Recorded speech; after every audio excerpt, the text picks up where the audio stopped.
What is up, everybody? Welcome to technically the fourth taped match in Nerdgasm, but the first one that is being aired, also the first one as part of the Trivia Fourth-On Charity Week, or as Cody and I like to call it, the Nico Blowout Week. So before we introduce any of the competitors, I wanted to actually get over to Nico, the man of the week, the reason behind all of this. Nico, what is this match for? Yes, this is match number 1 of 3 for day 6. Match number 14 overall. Jesus Christ, why did I agree to do this? Actually, match number 15, but match number 14 featuring me as a competitor. Again, Jesus Christ, why did I agree to do this? But we are raising money for the Four Diamonds Pediatric Cancer Research Fund as part of Penn State New Kensington campus's fundraising for Penn State's annual Thon event. Basically, what goes down is every single year, people from every Penn State campus go to the Bryce Jordan Center at University Park, PA, and they dance or support dancers for 46 hours straight. Again, apologies if I've said 42 hours in previous videos. I made a mistake.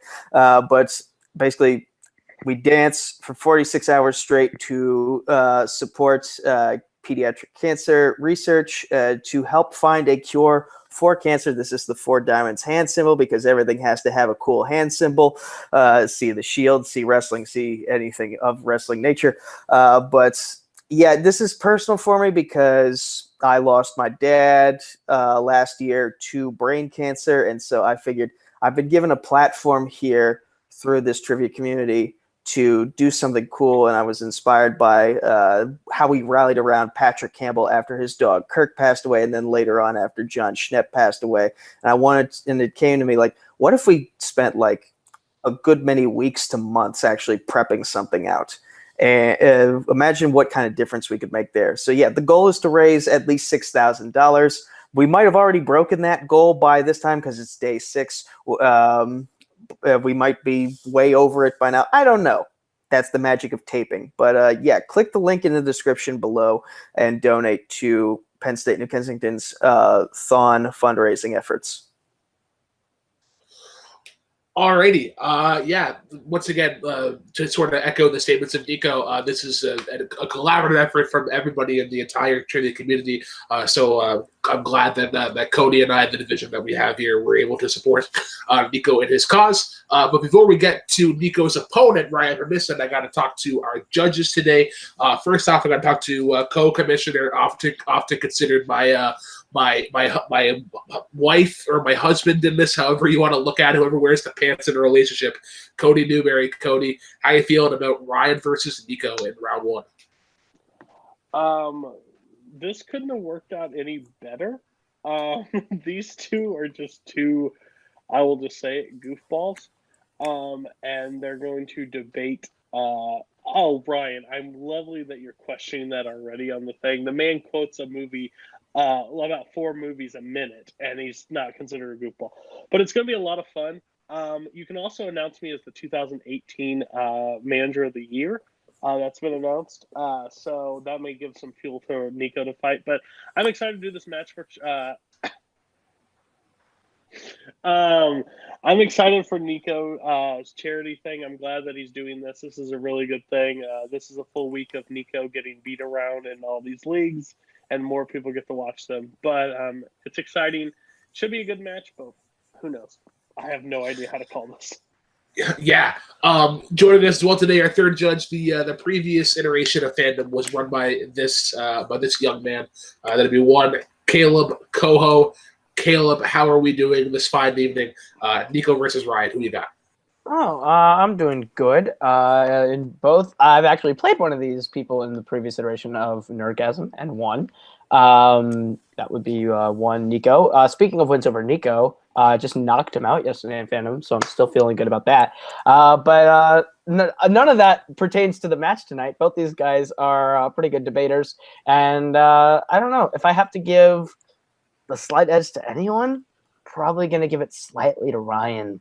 Because Ryan has hot takes and knows how to yell really loudly. So I'll give it slightly to Ryan.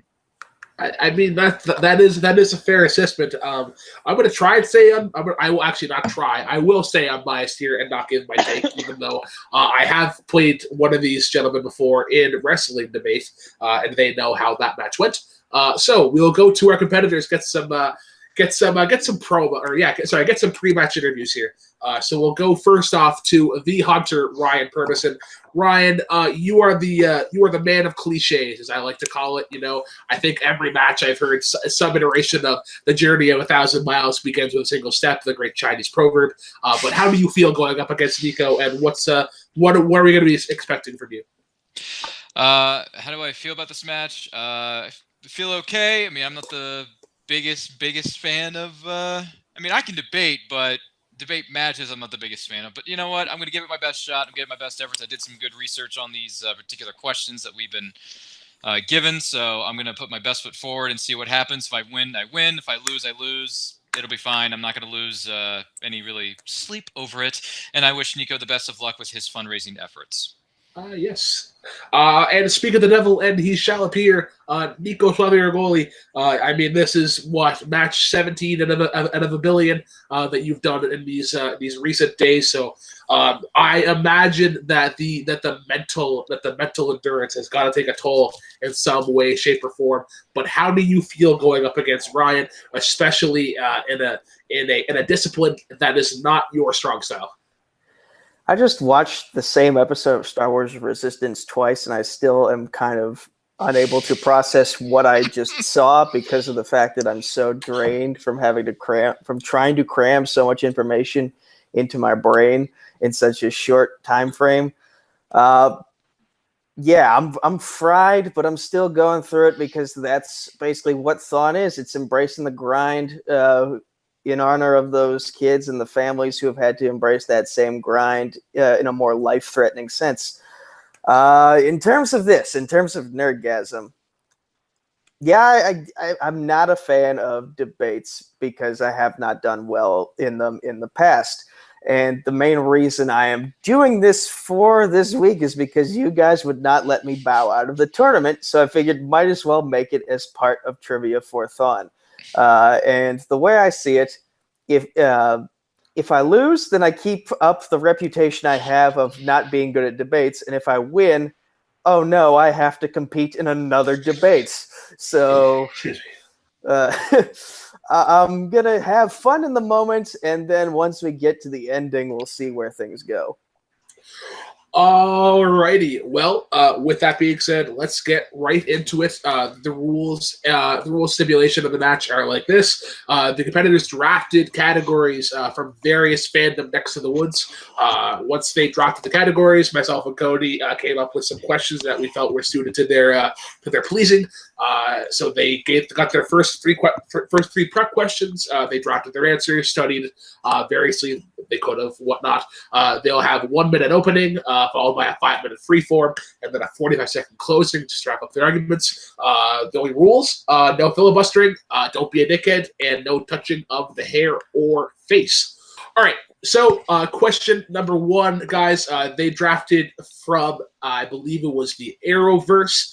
So Cody and I decided to come up with a question of pitch a swap similar to Green Arrow and the Flash, as that was a big thing in the latest DC TV crossover. So we thought that'd be an interesting one. So we'll start off with Ryan Permison first. You have 1 minute. Time begins whenever you start talking. Alrighty. So for this question, I went with 2 characters that would be a good, interesting swap to see come to fruition. And the 2 characters I chose for this particular question were Supergirl and the Huntress. 2 different sides of the coin. One is out for vengeance. One wants to fight for truth, justice, the American way, just like her super-duper cousin known as Kal-El, a.k.a. Superman, the greatest superhero of all time, number 1. But in this case, went with Supergirl and the Huntress. I think it'd be a good... interesting, switcheroo there, and it'd be really good to see what happens. So that's what I went with. All right. Patented late night take 3 approach ending quite a bit early. We're going to see how that pays off. We're going to go to Nico Regoli next. Nico, you got 1 minute. Time begins whenever you start talking. So there are reasons why Ryan's Elseworlds pick won't work, but I'll explain those in the 5 minutes later on. My picks are Killer Frost / Caitlin Snow and Ava Sharp. Ava Sharp is one of many clones from the future that runs the Time Bureau as part of Legends of Tomorrow. Caitlin Snow and Killer Frost are basically a Jekyll and Hyde situation on the Flash in which they can talk to each other through like mind stuff. And it would be very interesting to see these two characters swap in that they have never interacted in comics or on TV. And also just the fact that like we're dealing with a Jekyll and Hyde situation versus a clone that has implanted memories of a fake childhood, that would really make the Elseworlds dynamic that much more interesting of like how do they understand each other and whatnot. And I will yield the rest of my time here so we can get into the main debate. Alrighty, yielding a little less time than Ryan, but we'll see how this pays off. We now move into the 5 minutes of freeform. I remind competitors just no filibustering, and you will just hear a 1 minute warning from me, but whenever you hear that, just keep going, pretend I never said it. So, let's get it on. All right, so let me put it to you this way. Supergirl, the Huntress. Seriously, that is a really, really good switcheroo that people would want to see on television and watch because Supergirl is basically same powers as her cousin Superman. She's a god. The Huntress, she's not afraid to bend the rules and do what needs to be done to get justice, or in some cases, for her, it would be vengeance. So for her to switch roles, switch bodies with Supergirl, and for her to go after the people that killed her fiance, bring down her father, kill her father, all that stuff, like she can do it a lot faster as Supergirl than herself as the Huntress. So that would be a much more interesting battle to see on television than Ava Sharp. What does she do? Here's the problem with hold on. Here's the problem with your swap, and that's that based on Arrowverse canon that's already been established, it actually can't work because your characters live on separate Earths, and so you have to go by Elseworlds logic, and basically. The boundaries of the multiverse will prevent them from swapping in the same way that Flash and Arrow swapped. Like, they live on the same Earth, so they were basically able to do that quantum leap swap the way that Doctor with the Book of Destiny did it. However, because when they went to a different Earth, when they went to Kara Zor-El's Earth, it completely undid all the effects, with the exception of the power swap. Kara could instantly tell, oh, that's Oliver and that's Barry, whereas everyone on Earth 1 was having trouble figuring out the difference. And the fact that Kara Zor-El, as established in the Arrowverse, and Helena Bertinelli, as established in the Arrowverse, Helena Bertinelli lives on Earth 1, and Supergirl lives on Earth 38. So the fact of the matter is, the moment that swap happens, if it can happen at all, then people are going to instantly realize, hey, why is this random blonde girl in the jail that Helena Bertinelli was once in? And the moment Alex walks into Kara's apartment, she's going to be like, who are you and what have you done with my sister? The boundaries of the multiverse will prevent that swap from actually working. And also, like, Helena Bertinelli is in jail, and Supergirl. Yeah, but she's clever though. She's clever. She can find a way to steal, Cisco's transportation device to get to the other Earth. If she was clever, she would have broken out of jail already.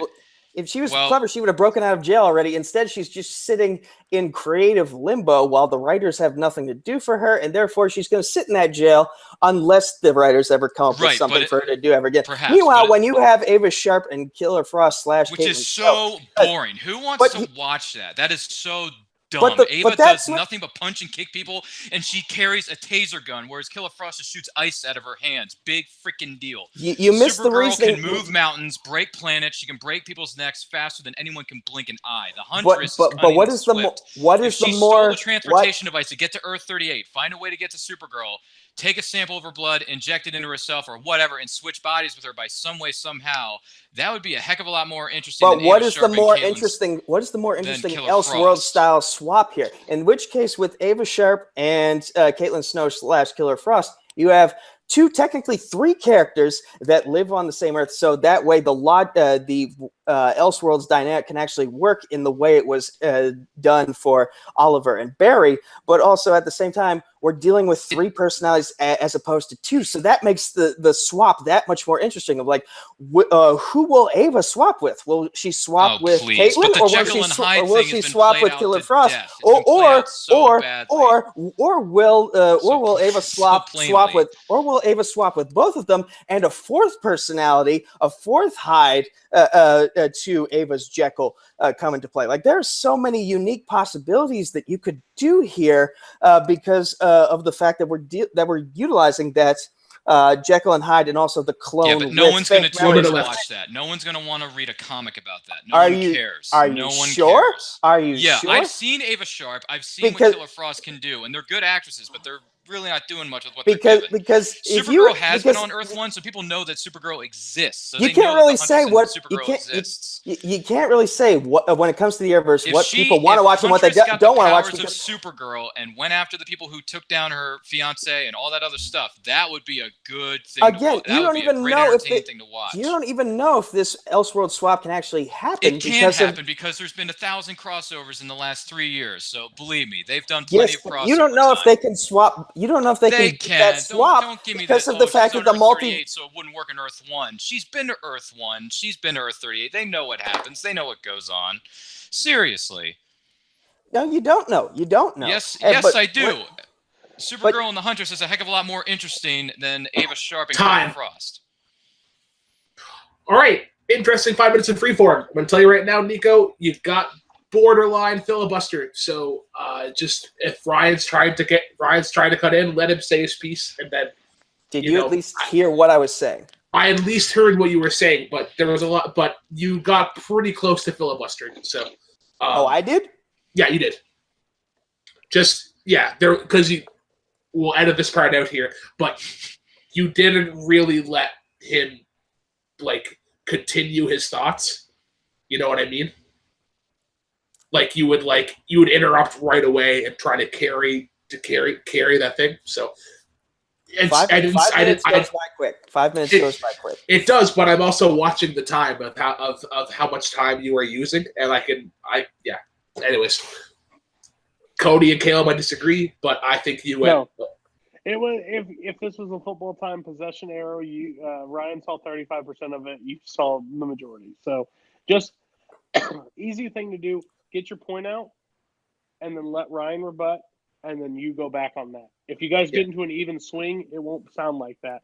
But every time you stopped, Ryan just tried, and you went right back in your rants. And it was just like he could never make headway. It's fine. I understand you're just trying to get the point. I totally get it. It just have some decent respect for each other when you're bouncing back and forth. It's hard, believe me. Robert and Caleb had to learn this in their first match. It was rough the first match, but they got into a groove after. So you guys are good. Yeah. It's why I didn't say anything during it, because I was by the time it really took into effect was too late for it to actually happen. All right, so that was an interesting 5 minutes of freeform. We are now going to get into the closing arguments. Nico, you are going to be going first. You have 45 seconds to wrap up your argument into a nice little bow, presented to the judges with a clear, concise statement. So 45 seconds to there's your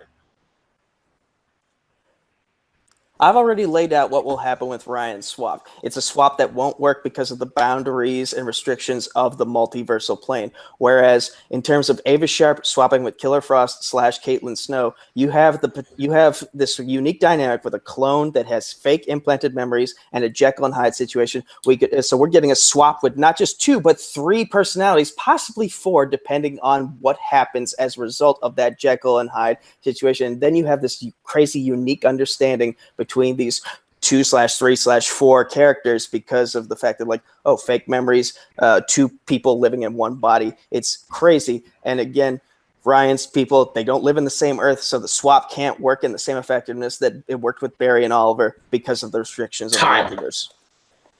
All right, Ryan, your closing arguments. You have 45 seconds. Time begins whenever you start talking. All right, Supergirl and the Huntress. two different sides of the coin. One wants to fight for truth, justice, and the American way. The Huntress wants payback. You switch those bodies, a heck of a lot of chaos can happen. The ratings would skyrocket. People would tune in. People would read about it. And it would be a heck of a lot more entertaining than Killer Frost and Ava Sharp, who just no. Those other characters don't work. Supergirl and the Huntress, they work. There's all kinds of possibilities for them to switch bodies. You don't have to be from a different Earth to switch bodies with another person from another Earth. There are all kinds of ways to get around that. So Kara Zor-El, Helena Bertinelli, that is something that is intriguing, dark, gritty, something that people would want to watch and tune in for. That's why Supergirl switching bodies with the Huntress and vice versa would work. All right, cool. I'm gonna go first, and then I'll pass it off to the judges. Some great points brought up by both. Nico sort of going to the logistic route of how Ryan's couldn't work, how they're being from separate planets. Ryan brought in some really good points because I know Nico is trying to tackle trying to really push the Jekyll and Hyde thing, but then Ryan's like, no, that's something that's sort of pushed out and taken.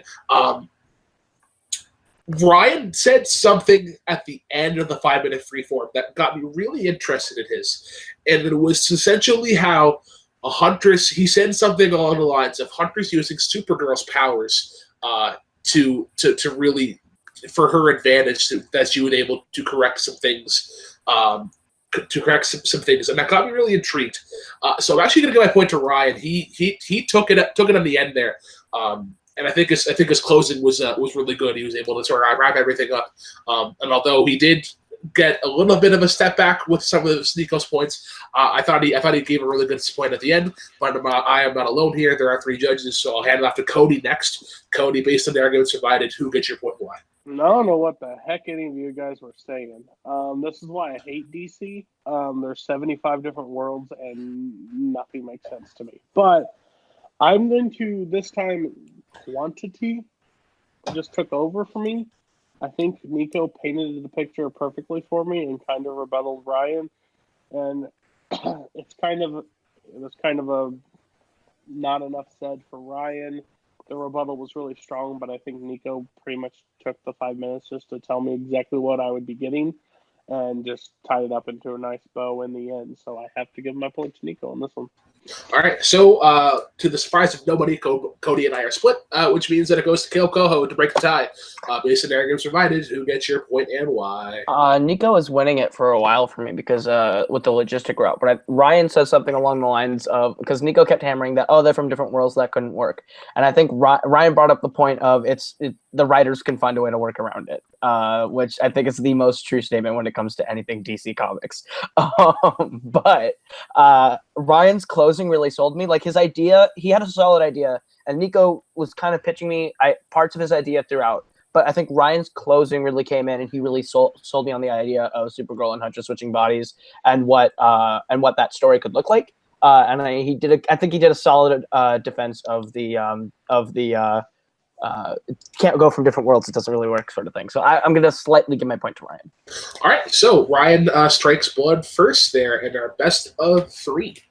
Or our first two, 3. So now we move on to question number 2. The next category that was drafted, was James Bond. And Cody and I decided to go around long routes of villains. So question number 2, we asked who should be cast as the next James Bond villain. Nico, you will be going first in this one. Cody. I always try to clarify this. Like, to sell us on why this person would be perfect as a Bond villain. I don't want a bunch of comparison of who was Bond villain before. I want why this person's the perfect choice. If you have that as great ammunition, that's great. You can say, like, this, and this, but I want it precisely why this person is the correct choice to be a Bond villain. I don't care what he's going to play. I just want to know why he'd be the perfect choice. Or she. All right, so Nico, you're going to be going first in this one. You have 1 minute for your opening statement. Time begins whenever you start talking. So for my pick for the perfect Bond villain, I went with Gwendolyn Christie. She has experience in stage performance, in television, and movies. She's a multiple-time nominee, award nominee, excuse me. She's been in popular films like Star Wars and popular TV shows like Game of Thrones, so she has that recognition, especially with certain characters that she's associated herself with. She's 6'3" with a gymnastics background and a ton of fighting experience from her previous work, and she's ordinary, but at the same time unique in that she doesn't have the typical Barbie doll supermodel look you're used to seeing from female characters in Bond movies, but she still has an appearance and a skill set that makes you pay attention to her in everything she does. Both of those are qualities that a female and male audience as well can relate to, and she has the tools to be a female antagonist / main villain in a James Bond film. The first true female villain that we've seen in a Bond film in a long time. The first since Electra King in The World Is Not Enough. I feel like she has what it takes to pull it off. Time. All right. Ryan, you have 45 seconds. You have a whole minute for your opening statements. Time begins whenever you start talking. The next Bond villain has to really grab your attention, make people... I mean, people are going to see this movie because it's Bond, but a bigger reason that people are going to see this movie is because of my pick. And my pick is Manu Bennett. This guy has been doing several different projects in TV shows, and he has a huge fan base, and this would really catapult him into the next the next stratosphere of being the next Bond villain. Manu Bennett is built, he's smart, he is physically well trained to play the next Bond villain. He doesn't even need henchmen to do his job like they've done in previous Bond films. This man would do it all on his own. He doesn't need an army, he doesn't need a playbook. He doesn't need to look at monitors all day like other Bond villains have in the past. He can go toe-to-toe equally with James Bond and definitely give him a run for his money. That is why my pick is Manu Bennett. All right, cool. So now we're going to go into the 5 minutes of freeform. Once again, I sort of remind the competitors to be mindful of filibustering. So with that being said, let's get it on. So Manu Bennett is a good actor, but he hasn't really been nominated for any awards like Gwendolyn Christie has. And also to the casual fan, Manu Bennett isn't really recognizable. People recognize Gwendolyn Christie from Game of Thrones and from Star Wars because those are mainstream properties. So people have at least heard of her or seen clips of her playing Brienne of Tarth and Captain Phasma and are able to associate Gwendolyn Christie with those characters. The fact that kids have been likely asking their parents for Captain Phasma toys also helps with her in that mental name association. In terms of Manu Bennett, his most notable character, at least in my mind, that he's played is Deathstroke on Arrow, and Deathstroke has been played by a lot of other people as well, such as Joe Manganiello in Justice League and Ron Perlman in Teen Titans. Will Arnett in Teen Titans go to the movies, and several other people and a bunch of other stuff. So in terms of the name association, it doesn't really work out in his favor there. And okay, go ahead and say something. But let me say this to you. First of all, this guy has played a million roles in a million different shows. Not only was he Deathstroke on Arrow, he was Crixus on Spartacus. He has been featured in the Shannara Chronicles. This guy is a hardcore nerd. He has been steeped in the geek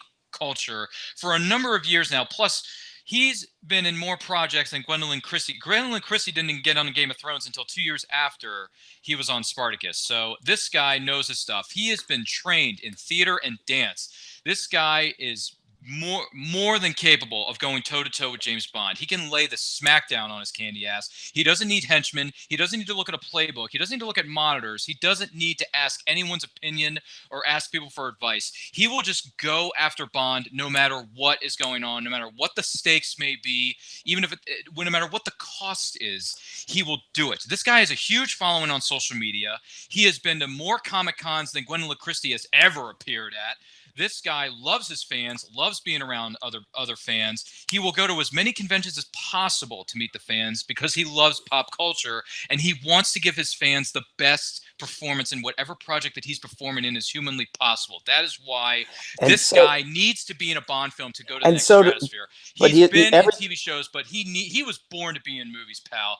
Gwendolyn Christie, what has she done? She talks and orders people around. She had a 2-minute action scene in Last Jedi that no one remembers, no one cares about, and she's dead as a doornail. But here's the thing: people still pay attention to her when she does stuff, and that's the power of her. Like, if you see Gwendolyn Christie in a trailer for the next Bond film, people will be like, "Ooh, Gwendolyn Christie's in that. I wonder what she's going to do in this." When people see Manu Bennett, specifically when the casual audience sees Manu Bennett in a trailer for a James Bond film, if he ends up in that trailer at all, because he kind of fits in with past things we've seen in James Bond films and in the trailers for James Bond films. So he won't really stand out. He won't really stand out. You put Gwendolyn Christie in there, she will stand out, and people will be like, okay, I'm intrigued. Manu Bennett, they'll be like, okay, who's this guy? Why is he in there? Now I kind of see why Daniel Craig wants to leave, because they're not giving him really any new challenges to work with.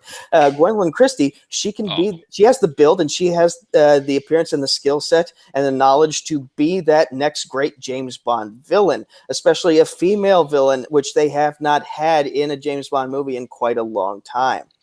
Oh, but hold on a second. Let me stop you right there. It's not going to happen, because Gwendolyn Christie, give me a break. She wouldn't last 2 minutes against Daniel Craig. Manu Bennett will last an hour against Daniel Craig, or whoever the actor may be who is playing James Bond.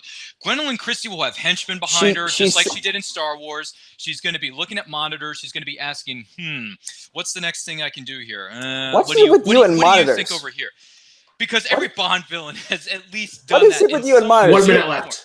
You want to see a monitor? Let me show you my TV. Bob's Burgers is playing on there. What is it with you and monitors? I don't care what's on your TV. I could care less what's on your TV. The point is, Manu Bennett is qualified more so than Gwendolyn Christie. He was in the Gwendolyn Christie was not in front of monitors in Game of Thrones, because there are no monitors in that universe, because there's no technology of that kind. Who cares? And as for Star Wars, that was bad writing. Star Wars was bad writing for her. The writers of the next James Bond film can learn from the mistakes of Star Wars and give Gwendolyn Christie something good to work with.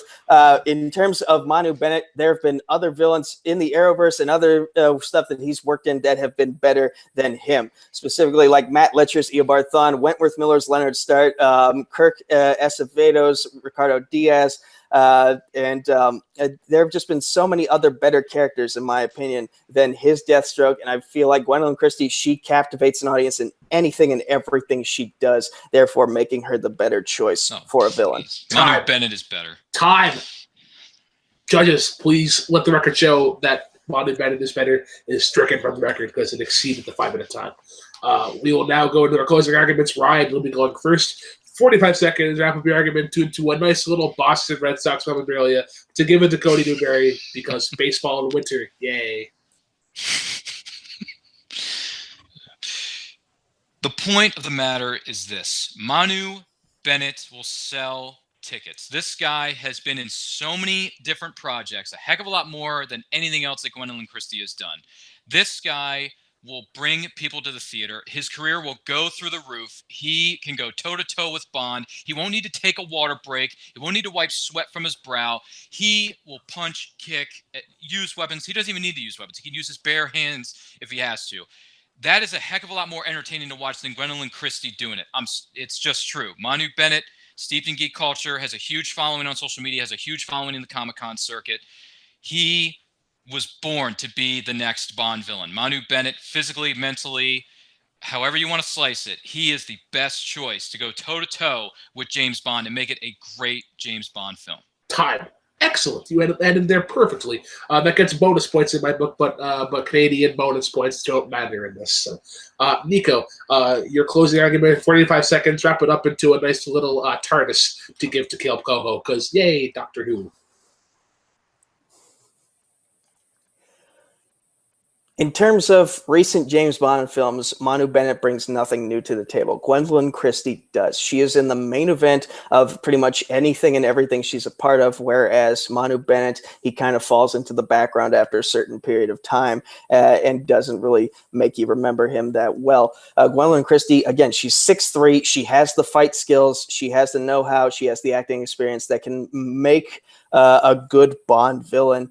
She's British, which also helps because Manu Bennett, I believe, is from either Australia or New Zealand. And again, Gwendolyn Christie, she's captivating. Basically, anything and everything she does, you want to pay attention. And I feel like if done right and if well written, she can pull it off. And also in terms of Ryan keeps bringing up geek culture, James Bond is sort of a serious thing, and Gwendolyn Christie is a serious actress. Cool. All right. Judges, please take serious actress out from your notes. That exceeded the 45-second time limit. All right, I'm going to go to Caleb Coho first because your vote was a deciding factor, so this one will Yeah.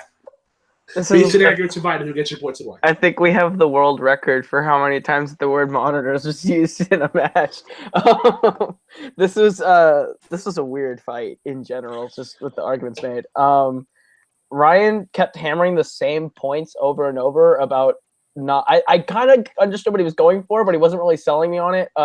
Someone who could physically go to toe to toe with Bond rather than like sit back and let other people do it for him and be more of a like intelligent villain. Whereas Nico was kind of pitching me something that we actually haven't seen before in James Bond, and based on the, like just having a physical prowess and also a woman being the villain. Rather than being one of Bond's objects in the series was kind of different and refreshing. So I kind of liked his pitch. And so I'm going to go with Nico. Also, it was so funny when he just pointed to his own TV screen and showed Bob's Burgers. Fox, please don't sue us for that. All right, so I'm going to go next. Great points brought up. I'm going to agree as well with Caleb. This one did get a little bit offhand. Hashtag James Bond the musical. Manu Bennett is a great dancer. But great points brought up by both. Ryan essentially saying Manu Bennett has a little bit more experience. Essentially, what I got from his you don't need monitors, you don't need all this planning stuff. He would have a very commanding performance, and he's also a big nerd. So we hear, the Comic-Con presence and whatnot. But Nico, I think, was able to edge it out here a little bit. Although he went on a bit of a Deathstroke tangent at the start of the match, or at the start of the freeform, he got a little bit more, just being able to see how they've had confidence in her and being like Captain Phasma and her role in Game of Thrones and whatnot, and how this was essentially be a female villain. Also, a slight fact check. There was a female villain after What's Your Face in The World Is Not Enough. Rosewood Pike's character in Die Another Day, one of my favorite Bond villains. Hashtag come at me, bro. But yeah, I'm going to give my point to Nico as well. So that puts Nico a tie game. Cody, your vote would not have counted, but how would you have swayed? Well, after you already stole my James Bond the musical, which I coined during this round, this is the weirdest round I have ever had the pleasure of watching. And that could be good or bad. It matters what the audience likes. But after this fight, I want to see Ryan negotiate a bank loan. Because when they say no, he'll be like, listen, no one will spend the money more than I will.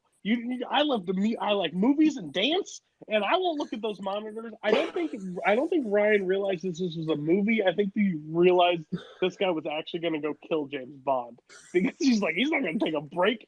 He's going to go out and kill him. I was like, what? But yeah, I'd give it to Nico just because he painted a picture. Ryan went chaos, which I loved. It just didn't sell me enough. A little. If he would have maybe more, I would have given him passion points for sure. All right. All right, so Nico does tie it up, which means that we now go into question number 3. The category that was drafted was South Park. Yay. Oh, crap. I'm supposed to go to Nico. Jury.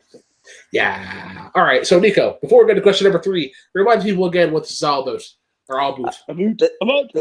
This is for the John Regoli Memorial Trivia-thon for Thon. Hashtag, there's my finger, trivia, the number 4, Thon. Click the link in the description below and donate to Penn State New Kensington's fundraising efforts for the 4 Diamonds Pediatric Cancer Research Fund as part of Penn State's annual Thon event, and in honor of my dad who passed away from cancer last year. Love you, Dad. Miss you. You know what? Because I forgot twice to do that little plug there. I'm gonna donate $5 for each time that I forgot. This way, it's recorded. You can hold me hostage for it. I will give you the Canadian dollars, which results to I think a quarter American. So yeah, we'll move into question number 3, which, like I said earlier, was South Park. Cody and I don't watch a whole lot of South Park, so we sort of outsourced this question a little bit. And we found out there's a lot of pretty bad moms in South Park. They get into a lot of shenanigans. So question number 3 is, who is the worst mother in South Park? And boy, am I interested to hear this debate. Ryan, you're going to be going first in this. You have a minute for opening a minute for an opening statement, not opening seconds. Time begins whenever you start talking. Where to begin with this question? The worst mom in South Park. My pick for this question specifically was Leanne Cartman. Why? Because she starts off as being good-natured and then turns out to be one of the worst mothers in television history. She is just really, really messed up in the head. She's a few French fries short of a Happy Meal. She goes from being sweet-natured to not tolerating Eric's antics or his foul language, and then she ends up being someone who sleeps around a lot, and that is not the best thing for a mother to do, and she gets into a whole bunch of craziness there, so that's why I went with Leanne Cartman. Alrighty, patented late night tip day 3 approach, ending 20 seconds early. We'll see if that pays off. Nico, 1 minute opening. Time begins whenever you start talking. There are several different kinds of parents. There are supportive parents who let their children pursue their passions. There are protective parents who make decisions, sometimes right, sometimes wrong, but always for the health, safety, and protection of their children. There are tough parents who choose to discipline their kids when they act out, hoping that it will persuade them to stay out of trouble. Mrs. Hankey, the Christmas poo, or rather the wife of the Christmas poo, is none of those things. She's a drunk who barely even acknowledges her kids' or her husband's existence. She doesn't do anything to discipline her children. She doesn't show any interest in the interests of her children or her husband. She doesn't make any of the tough decisions that a parent has to make. She just sits at home with a martini in her hand while her husband and sometimes her children hang out with 4 potty-mouthed children, Santa Claus, and Jesus while they get stabbed and shot at by Al-Qaeda. Alrighty. Yeah. So, a mom who likes to get around versus a piece of poop.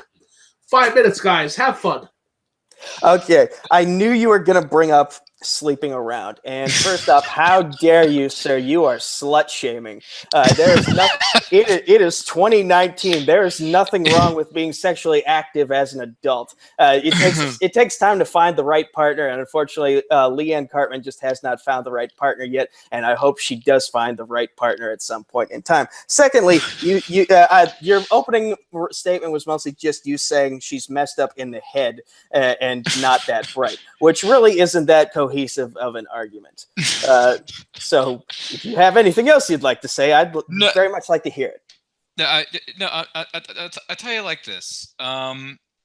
Parents are supposed to set the example for their children, and for someone to just start sleeping around with total strangers, if not every single person who's ever lived in South Park, the community itself, that's a bad example for your kid. That is a horrible thing to do. You really shouldn't be doing that. Now, granted, if you're looking for the right person in your life, yeah, fine. But the mothership comes first. Your personal life should come second because your child is the most important thing in your life, at least in this occurrence. So, but for her to just sleep around and to be addicted to crack is just. But at least Leanne, man, that is a few rings short of Saturn. At least Leanne is still in Eric's life. Where is the dad? What about the father? Why does he not know that he has a son? Why hasn't he checked back in on her after he slept with her? Why is it solely Leanne's responsibility to take care of Eric Cartman? And by the way, Leanne does a pretty good job of taking care of Eric. If you remember that episode where she hires the dog whisperer to get him in line, it actually works for the majority of the episode. It just so happens that she has a moment of weakness and enables him again. But yeah, that's basically life, is sometimes you fall off the wagon once you have a good thing going for you. That's so I can't fault her for being a human being. Whereas I have a genuine piece of shit as my choice. And she acts like a piece of shit. She doesn't do any of the things I laid out for what a parent should do. She just sits around with a martini, dreaming about men who aren't her husband. So, yeah. Right, but for Eric to come home and see his mother sleeping with all these people, bringing them to the house. He comes home, he sees all this stuff. That puts a really bad image in a child's mind. It's like, well, if my mom can sleep with anyone in the neighborhood, maybe I can sleep with all the girls at my local school. Great, wonderful. That's what I should do with my life. But he's not doing that. He's not doing that. So obviously that's not the example he's getting from it. Now, granted, he's getting a lot of other different examples, but Leanne still makes an effort to discipline Eric when he misbehaves. If you remember when he wanted an iPad and he started fussing around at Best Buy, she said, no, if you're going to act this way, I'm not going to give you an iPad. I'm not going to give you the Toshiba Handy book. I'm not even going to take you to dinner. So she keeps Eric Cartman in line. Eric and if Eric is misbehaving, that's because he's found that's because the four of them together are just able to do that. Again, Leanne does a good job at being a mom when she has to do it. A good job at being a mom. Really, not from the footage I've seen. Of all the episodes of South Park that I've seen, she has been nothing but trouble for her kids. She's been nothing but trouble for her community. She's been nothing but trouble for South Park as a whole. She has. I mean, no, her son has, but she has not. But kids will be kids. This is about mothers here. We're not talking about children. We're talking about the mothers here. So with Leanne Cartman, she is way out of her depth, man. She is just stupid for doing the stuff that she's doing. So for that being said, she does what she has to do to provide for her child. I don't care. I don't care. And again, she keeps Eric in line when she has to. You have not refuted that fact. You have not refuted that argument for me. You haven't even rebutted my Al Qaeda point from earlier. Yeah, what kind of mom / wife lets her children and husband run around with 4 children, Santa Claus, Jesus, as they hang around a bunch of Al Qaeda people? Like seriously, clearly someone who's a few French fries short of a Happy Meal. For Pete's sake, man, Leanne Cartman is the absolute worst mom at this. Okay, but you can't say that Leanne is you can't say that Leanne is the worst mom when. You can't say that Leanne is the worst mom when my particular mother pick it lets her family run wild near Al Qaeda. Like seriously. At some point, you have to actually rebuke that statement, and you have not done so. Because I'm keeping the focus on the prize here, and the prize is this: Leanne Cartman's the worst mom. Period. Time. Alrighty. Well then, yeah, that was a thing. 45-second closing arguments. We're going to start with Nico Regoli. You got 45 seconds to wrap up your argument into a nice little sandwich and write it to me because I'm hungry. 45 seconds. Time begins whenever you start talking.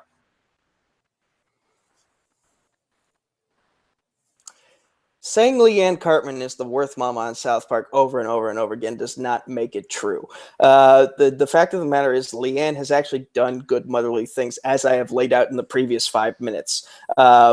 You can't name anything good that Mrs. Hankey has done for her family. And the fact that you can't think of anything good that she's done just shows how bad of a mom she is. She doesn't show any interest in her kid's life or her husband's life or anything that they're doing. She doesn't do anything to keep them on a leash when they misbehave or let them explore their interests when they find something they're interested in. Eric is at least kept in line. He at least is able to explore his interests, and that shows how good of a mom Leanne Cartman is. Time. All right, Ryan, 45 seconds, closing argument, presented to us in a nice little wrapped little bow, whatnot. Time begins whenever you start talking. Leanne Cartman started out as all well and good, but then slowly but surely she evolved into the absolute worst mom in South Park's history. Why?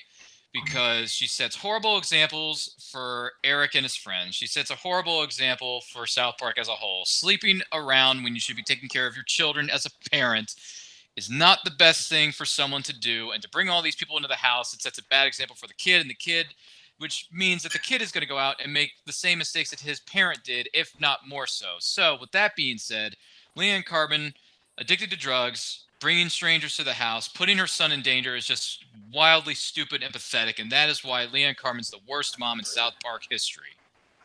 Alrighty. Yeah, that was, that got political really quickly. Yeah.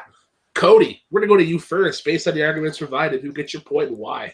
Thank you so much for that. So I'm going to make this short and sweet. Nico says Al Qaeda, like a bunch of Trump supporters in where I live who got the Al Qaeda. Ryan's never seen South Park. And that is clear and obvious. And when they opened this up, I was just like, you know what? Why haven't I ever watched that show? And then Nico said his is a piece of shit. And I realized why I don't watch South Park. So, yeah, there's my clear-cut answer.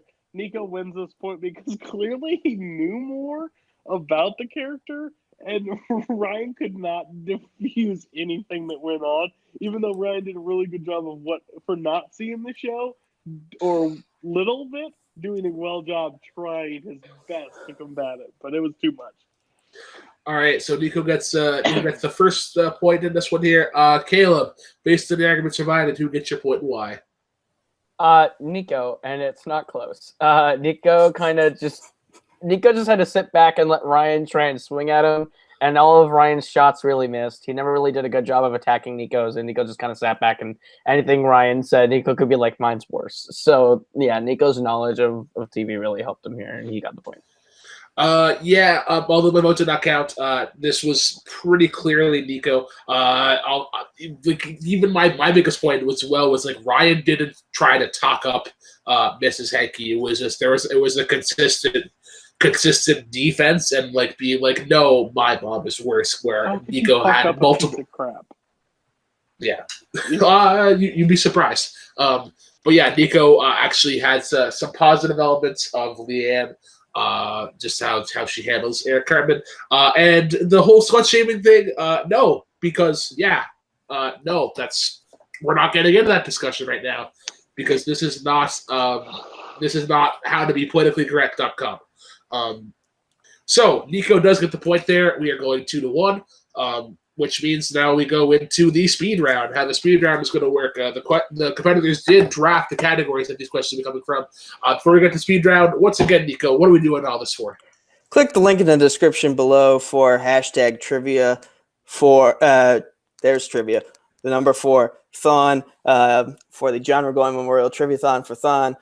Penn State New Kensington's efforts for fundraising for the 4 Diamonds Pediatric Cancer Research Fund. Together we can help cure cancer together. All right, guys, so how the speed round is going to work is the competitors drafted their categories from various different fandom things, and they do not know the questions because that means that they're prep questions, you silly Bill. They have 40 seconds for an opening, followed by a 30-second rebuttal. If we hear you first, you're going to be going first. So please, competitors, whenever you hear the answers, answer as quick as you can. So your first category you drafted for speed round was Fast and Furious. So once again, competitors, keep your ears perked. The question is as follows. Which is the best even-numbered Fast and Furious movie?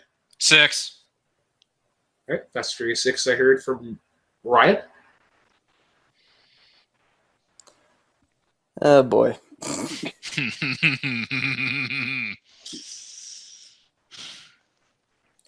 There's so many to choose from, Nico. There's so many.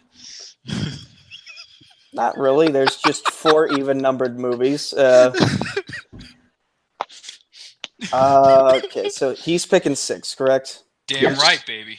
I'm just writing this down. All right, I'm going to go with 8. Oh, 6 versus 8. Ryan, you have 40 seconds for your opening arguments. Time begins whenever you start talking.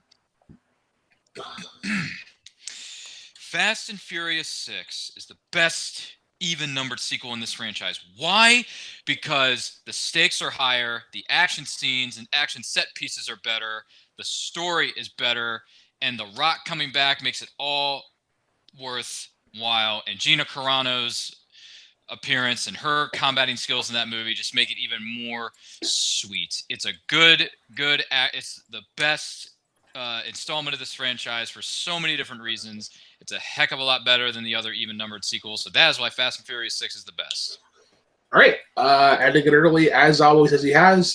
This might be called the Ryan Permison approach. Nico, you got 40 seconds. Tell us why Fast 8 is better than Fast 6. Time begins whenever you start talking. Before I start, there was a part towards the end of his argument that got cut off due to connection issues. So am I just going to have to roll with it? He literally just said, and that's why Fast 6 is the best even-numbered sequel. That's all that he said. He was just literally closing the opening argument, so you're fine. Okay. The Fate of the Furious is better than Fast 6 because, first off, look at this awesome cast. You got Vin Diesel, Dwayne Johnson, Jason Statham, Michelle Rodriguez, Tyrese Gibson, Ludacris, Scott Eastwood, Natalie Manuel, Elsa Pataki, Kurt Russell, Charlize Theron. Not only that, you have basically Groot playing the villain now. They've brainwashed him. He's now facing against his own family. And what's better than a family drama? Family drama in which they're going butting heads together. Vroom vroom, cars, fast stuff. Fast 6. I don't know what happened in that movie, so it's obviously forgettable. Yeah. Time. All right. Ryan, you got 30 seconds for a rebuttal. Time begins whenever you start talking. Let me put it to you like this. Stakes have never been higher.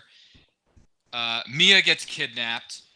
Gina Carano's character turns out to be the inside person working for Shaw. Third act is incredible with the runway chase.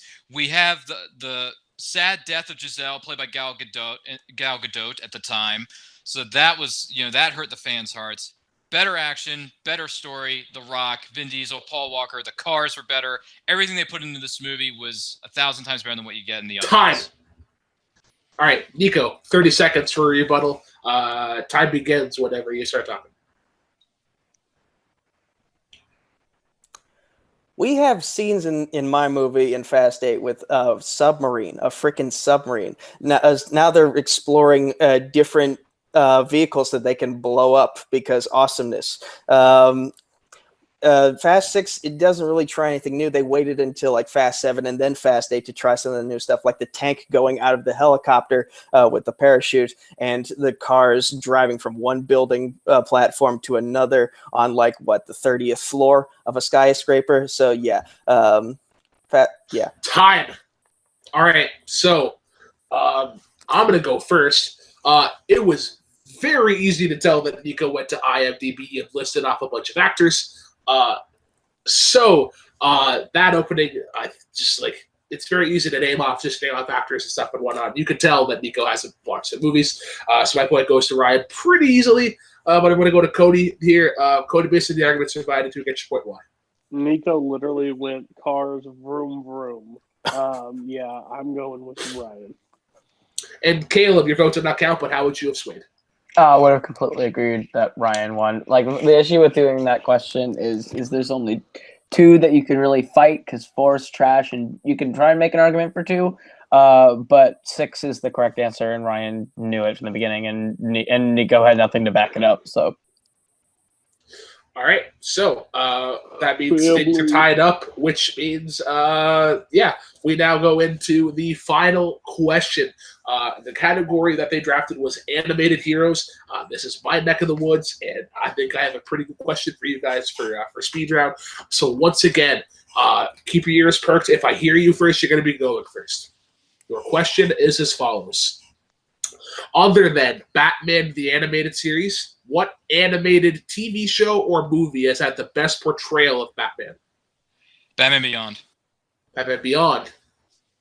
Can you repeat the question? I just want to make sure I hear. Cody. What? Is that fine to repeat the question? Yeah, that's fine.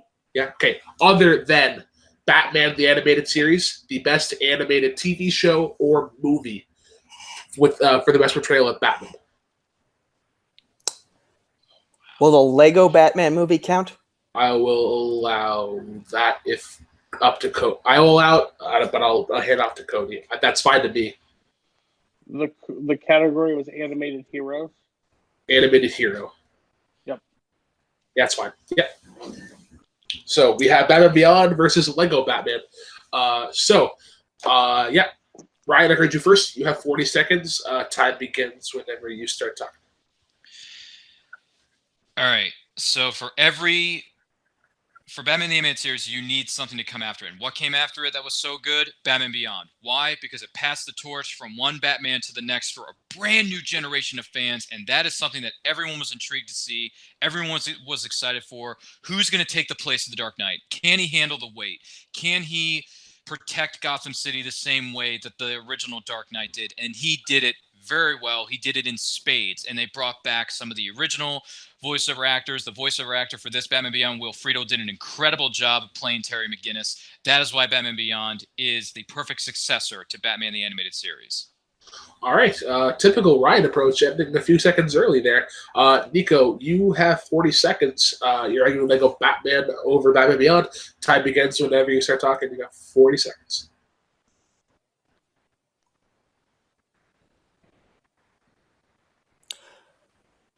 The Lego Batman movie wraps up the Batman mythos in like the perfect 2-hour sandwich. It hammers into all of Bruce Wayne's hangups in that he struggles with being alone, but he won't let anyone get close to him because of the fact that he doesn't want anyone getting hurt the way his parents got hurt. And they explored that through his adoption of Dick Grayson, portrayed by Michael Cera, to Batman / Bruce Wayne's Will Arnett. It also does a very unique take on the Gordon family in that having Barbara Gordon, played by Rosario Dawson, be the commissioner. So she is now doing the what her father used to do in other mediums, and it just Time. Yeah.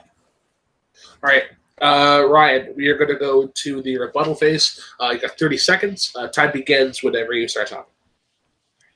My opponent's pick is, in a way, it's a spoof. Batman Beyond is a straight-up sequel to the original series that perfectly fast forwards things into the future, futuristic Gotham City, more high-tech gadgets, more sophisticated villains in the originals, and the new Batman has to bring everything he has and more so. And he gets trained by the original Dark Knight himself, so it's the perfect way to continue the story of Gotham City, to continue the story of Batman and these characters, and that is why Batman Beyond succeeds, whereas your pick fails. Time.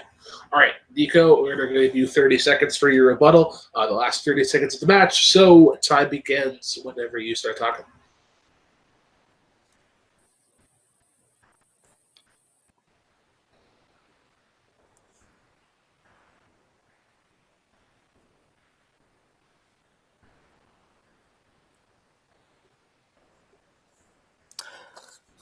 Parodies are a great way of showing your love for certain source material, and this movie shows a lot of Batman love in that it has basically every single Batman character ever created within this movie, and it does each character justice perfectly. Batman Beyond, you have Bruce Wayne, who's kind of at his absolute lowest, so you can't really say it's the best portrayal of Batman because it's not portraying the core Batman, it's portraying Terry McGinnis instead of Bruce Wayne, and Bruce Wayne is basically this wrinkled old shell of his former self.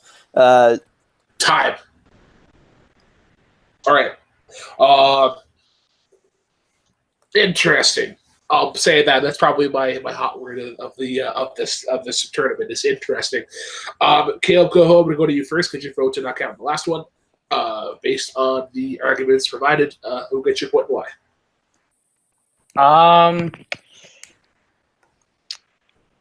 Nico did a good job of trying to fight for the parody, but Ryan really kind of knocked it down and brought a lot more passion to the topic. I think I'm going to slightly go to Ryan, very slightly. Okay. All right, Cody, I'll go to you next. Based on the arguments provided, who gets your point? Why?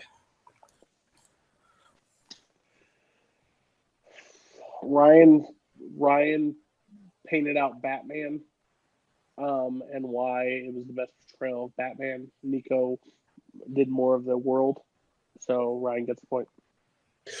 Which means that your winner and advancing on to the quarterfinals is Ryan the Hunter Permison. I also agree with Caleb and Cody. I also would have went Ryan. I heard a little bit more as to why Batman is more important in Batman Beyond as opposed to Nico. Or with Nico, it was really more so with the movie in general. Heard a lot of more characters as opposed to with Ryan.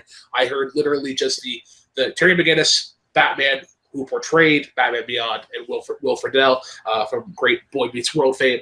But yeah. So I'm going to go to the competitors for some post-match interviews. Ryan, you're able to come back from a 2-1 deficit. You got both speed round questions. How do you feel about your performance today? I got to be honest. I really wasn't sure if I was going to win this or not because I've had a run of bad luck lately, whether it be debates or other matchups that I've had in different divisions across the board. But you know what? This was a good match. It was fun. If you can't tell already, I'm a huge DC fan, and I will always love DC no matter what comes down the pike. I have a lot of passion for that property. I respect what they do. I love a lot of the characters there. So this was a good match. It was surprisingly more fun than I thought it was going to be, and I didn't think I was going to win, but I'm happy to win. This makes me feel a lot better, puts a little bit more, a good positive spirit in me going forward. So thank you for having me. This was good. And Nico, some good points. South Park, I don't watch South Park, nor will I ever watch South Park. I could care less about that show. That is why I'm so good at being a DC fan. Thank you, DC. I love you guys. But Nico, good luck with your fundraising efforts. This was a good match. Thanks for having me. Back to you at the desk. I actually have another question for you, Ryan. You are facing the winner of Richard Schwartz and the mysterious Buddy, what's his name? Who would you rather have, Richard Schwartz or literally anybody?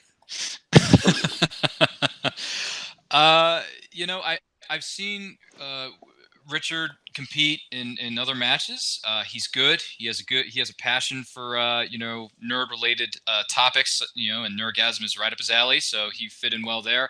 But I'm actually going to go with the mystery person, whoever it may be. I want to see who it is. I want to know what's going on there behind the curtain, and I look forward to finding out who that person may be. But as far as who to take on next, Richard, I guess would be fine. But I want to see some other names thrown in the mix. So I'd probably go with the mystery competitor, just to set the record straight. But I wish Richard the best of luck in his upcoming match. I look forward to seeing what he brings to the table. We're actually recording that match tomorrow, so yeah, that'll be interesting to see. We now move on to Nico. Nico, unfortunately, you had the lead going into the speed round, but I think it's that you say it yourself, you don't enjoy debate. So, and I think speed round is sort of where people who enjoy debate really thrive. Unfortunately, you weren't able to pull out the W. How do you feel about your performance? And this is being part of your big charity week. Yeah.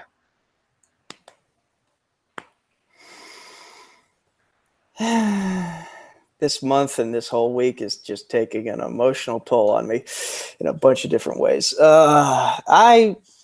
I feel like it shouldn't have even gone to the speed round. I genuinely feel like I should have won that first round. I feel like I had the more compelling Elseworlds style swap. That's what the question was. That's what I was going for, and I was going for the more interesting swap. And here's what's going on in this character's mind versus this character's mind, or rather, characters sharing the same mind / body / whatever. So I'm a little butthurt about that. This was the closest I think I've ever come to winning a debate competition, and the fact that it was just snatched from my hands like that, it sucks. It sucks. And I don't really know how well I've done in some of the earlier portions of this week because we're taping some stuff. We've taped some stuff before that, so. Yeah, it's not been a smooth time for me, at least at the time of this taping. Maybe things went better after this taping ended, but yeah, I want some success. I want some success here, and I don't know if I'll come back to Nerdgasm. Maybe I will. It'll depend on how I'm feeling. If I'm willing to be a glutton for more punishment, or if I'm actually going to preserve myself and just give myself a rest. But yeah, it sucks. It sucks that I came that close to finally getting over that debate hump and it didn't go my way. Yeah. To sort of lure you into potentially returning into Nerdgasm, if you were to handpick your next opponent, who would it be and why? Somebody very, very quiet. Okay. All right. Yeah. So we're going to go to the judges next. I'm going to start off with Mr. Cody Newberry. Cody, this is actually a lot closer than I anticipated. But how did you feel about the performances today? Like I said, I gave Nico the first point. I thought he won the first round as well, so I can see where he's coming from on that. But that's why you have 3 judges. But I can also see that anger and that fire in him. So I feel like he will be back. I have a perfect opponent in mind if he does decide to step back in the ring, but I won't reveal that here. It was really good. I always feel with Ryan. I feel like with Ryan, Nico, and even Caleb at times. Now Caleb is miles. No offense to both of you. He's a really good debater. But if they get out of if you get out of your own head and you like prep and focus on what you want to say and like do some prep or some study, I feel like you guys will be great. I feel like that's with any debate. If you actually take the time and focus in, I think you guys would be really good. But I prepped hard. Well, I could tell. I could really tell. Like that was in my eye. I mean, I gave Ryan the second point, so like you wouldn't have won by a knockout. But like you were going in that realm. If you would have just played one round different, you would have actually had that. But again, this tournament is full of like weird matches. So it's what happens when a wheel. I can't wait till we do like regular season when we get to break out down the matches that we want to see and stuff by record. It'll be fun. But Ryan, congratulations. Good luck in the next round. I think you'll do well. Just prep and you should be fine. All right, and we'll go to Caleb next. Caleb, you've taken on one of these competitors before. But how do you feel about their performances today? Both these guys did pretty good. Nico brought a lot of really good arguments. He almost won that first round for me. He could have been 3-0 coming out of the prep rounds. I think Ryan is very good at improvising arguments. Because then he doesn't have then he doesn't get in his own head and sort of deconstruct his own argument when he comes up with it. So the speed round, I think, is where Ryan thrives. So if Nico wanted to end this, I think he needed to do most of his damage in the prep rounds and be 3-0 coming out of that, because Nico's very good when he takes the time to build an argument, and Ryan is very good on his feet. So I think that was that made for a fun fight all the way through. Both these guys did really well, and I look forward to seeing Ryan in the next round. All right, well, that is going to wrap things up. We're going to go into get a little bit of plugs here. We'll go to our winner today, Ryan the Hunter Permison. Where can the multiplexers of the world find it? Yes, sir. You can find me on Facebook at Ryan Permison. That's RyanPermison. You can also find me on Twitter and Instagram at RyanRPM, the number 5. Make sure you're checking out our YouTube channel known as Nerd Culture on YouTube at Nerd Culture. Make sure you're following us on Twitter and Instagram at It's Nerd Culture. We got brand new videos coming your way very soon. You can also catch me competing in the various fan movie trivia leagues in and around the interwebs, which look forward to seeing you there. Thanks for having me. All right, Nico, I'll save you towards the end. To our other judge today, Caleb Coho. Where can the multiplexers of the world find it? Well, you can find me right here on Multiplex Entertainment, where I host Fandom Fight on Fridays. I help out with Warzone on Mondays. The Co-Oscars will be debuting on Thursdays.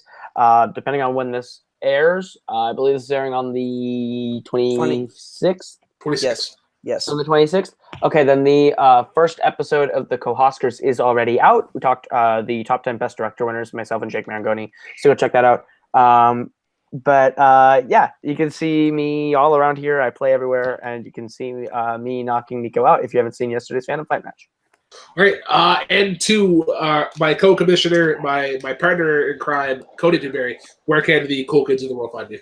You can find me on Take 3 Productions. Watch Along is coming back. We have a 4-man panel. We will list out the 4 movies in advance so you know when you want to jump in and watch it with us. You can find, we'll return on the 31st, so this match is coming up. Don't know the movie yet. You can find me on Thursdays, a late night with Take 3, also known as Brooklyn's Wrong for 2 hours. You can find me on Rankem, where I'm the grumpy old man in the corner, except when we do stuff like dogs and movies, because I don't care. You can find me on Multiplex. I'm now an admin, or whatever you call this person over here. I'm here. They left the door unlocked, and I kicked my way in. Me and we're doing a Nerdgasm tournament, going for a champion. Should be a lot of fun. So, yeah. All right, Nico, do your thing. Facebook, Twitter, YouTube at Nico Regoli. That's NicoSuaveRegoli. You can find me over on Film Nerd TV for Combat Zone Wrestling Trivia and the Week of Wrestling podcast. More on the Combat Zone stuff in just a moment. Dedicated to art with Chris Doman and Case Cornelese. And you can find me right here at Multiplex Entertainment. That's the name of the Facebook group and the YouTube channel. The Twitter is at MultiplexYT. The Instagram is Multiplex Entertainment Network. The TeePublic is just Multiplex. Buy our awesome shirts. Monday is Movie Warzone and the After Show. Tuesday is TV Throwdown, Singles and Fandom. Wednesday is Sports Battlefield. Thursday is the Co-Hoskers and the Arborist discussion show Crisis on Earth Plex. Friday is Fandom Fight. Saturday is Nerdgasm. Sunday is the recap show Around the League with Nico, which I host, hence why my name is in the title. And finally, the John Regoli Memorial Triviathon for Thon, hashtag trivia for the number 4 specifically. Thon. Donate. Click that link in the description below and donate to Penn State New Kensington's fundraising efforts for the 4 Diamonds Pediatric Cancer Research Fund in honor of my late father, John Regoli. We're raising money to do a good thing, and yeah, basically, there are just a few matches left on the schedule, and the next 2 kind of don't count, but I'm kind of counting them anyway. If you have access to the Movie Trivia Schmodown Patreon, go support it and go watch Chance Ellison versus Janine the Machine and singles champion Ethan Irwin take on Dan Merle. That'll close out Saturday. I'm going to talk to someone about getting the donation links for that Patreon account. And tomorrow, we head down to Film Nerd TV for Combat Zone Wrestling Trivia. We got the number 1 contendership triple threat match between Matthew Rosa, Hunter Chambliss, and Eli McKeag. And then we close off the week in the main event at 8 p.m. live between myself and Andrew the Dude Hayes in the first ever last person standing match in the trivia community for the Combat Zone Wrestling Trivia Heavyweight Championship. And if I've seen you in Brooklyn for the Schmodown live event, hi. Okay, if you are inside of me, I guess, yeah, say hi. I don't know. I try to give you guys good meals. I'll try to eat healthy during that time. But last but definitely not least, I'm the Black Legend Brooklyn Vale. You can find me on Instagram and Twitter at TheRealBK10. The number, not the word. You can also find me right here on Multiplex running Nerdgasm on Saturdays with that son of a bitch Cody Newberry. You can also find me on Take 3 Productions running not 1 but 2 shows: Jukebox Trivia, Music Trivia, Debate, and Countdowns. Be sure to check out the new season that is dropping at the beginning of February. And also, fuck you guys, Late Night Take 3 on Thursdays is returning January 31st. This is our Super Bowl episode. Yay! With a potential special guest down the line. We're going to wait till that's confirmed, set in stone. Be sure to check out the rest of the matches that Nico announced for the rest of the week. If you haven't, this is the first match you're watching, what the fuck are you doing? Get back there. Start on Monday. Start with the jukebox match and then go forward and whatnot. So, for Nico, for Cody, for Caleb, for Ryan, the winner, I am the Black and Brooklyn Vale. Be sure to like, comment, subscribe. If you think you can take on Ryan, you can't. Yes, you got to